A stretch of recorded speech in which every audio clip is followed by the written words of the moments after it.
Die schnellen Augenbewegungen sind ja das Schlüsselelement von EMDR. EMDR heißt Eye Movement Desensitization and Reprocessing und kann ins Deutsche übersetzt werden mit Desensibilisierung und Verarbeitung mit schnellen Augenbewegungen. Und jetzt stellen Sie sich bitte vor, diese schnellen Augenbewegungen würden nicht korrekt ausgeführt werden. Das würde natürlich zu Komplikationen führen. Der Klient würde innerhalb der Therapie oder des Coachings beim Verarbeiten seiner belastenden Erinnerungen stecken bleiben. Was ist bei der Ausführung der schnellen Augenbewegung zu beachten? Wir haben dort einerseits die Dauer, wir haben die Geschwindigkeit der Augenbewegungen, wir haben auch noch die Auslenkung der Augenbewegungen und die Häufigkeit bzw. die Wiederholung der Augenbewegungen. Und zu guter Letzt dürfen wir nicht vergessen, es können auch Fehler auftreten. Nehmen wir zum Beispiel die Dauer der Augenbewegungen. Stellen Sie sich vor, der Klient erinnert sich an sein Thema, hat die belastende Erinnerung wieder vor Augen, fühlt ihr nach und nun beginnen die schnellen Augenbewegungen, um das Thema zu verarbeiten und die Augenbewegungen werden viel zu kurz ausgeführt.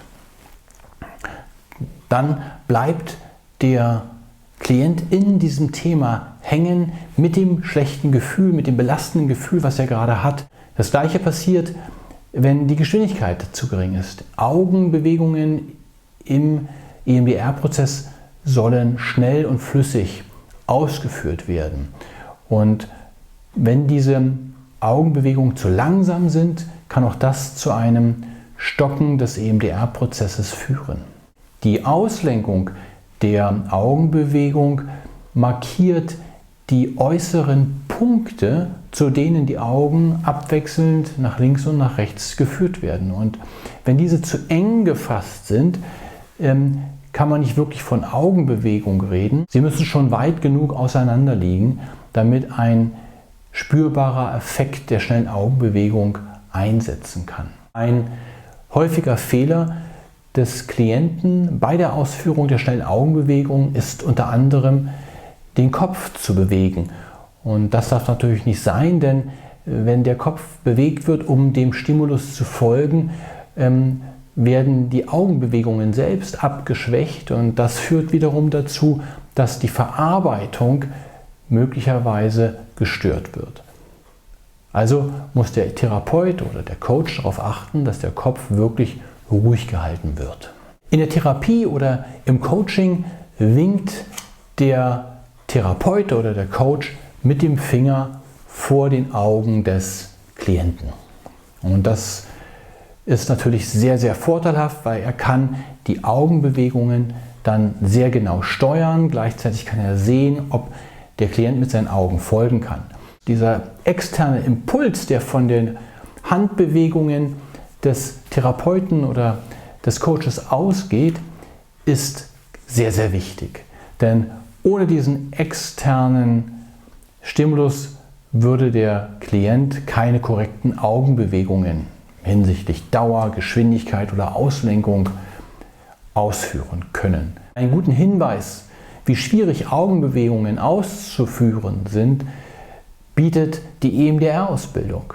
Dort sind die angehenden EMDR-Therapeuten oder EMDR-Coaches nicht in der Lage, gleich von Anbeginn korrekte Augenbewegungen anzuleiten. Das erfordert Übung. Und jetzt stellen Sie sich bitte einen Menschen vor, also den Klienten in der Therapie oder im Coaching, der sich seiner belastenden Themen erinnert und dieser Mensch möge jetzt bitte ganz von alleine die schnellen Augenbewegungen korrekt ausüben. Das Risiko, dass das nicht funktioniert, wäre immer viel zu groß. Also muss eine Anleitung, eine externe Stimulation erfolgen.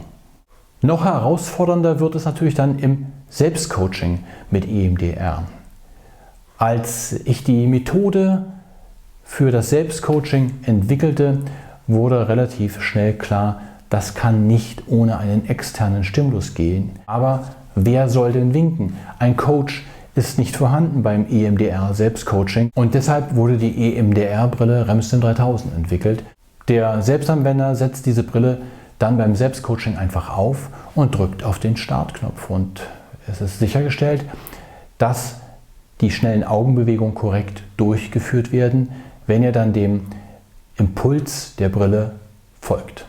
Er kann dann auch noch Einstellungen vornehmen bei der Brille hinsichtlich Auslenkung und Geschwindigkeit. Die Dauer der visuellen Stimulation ist bei der Brille auf 30 Sekunden begrenzt.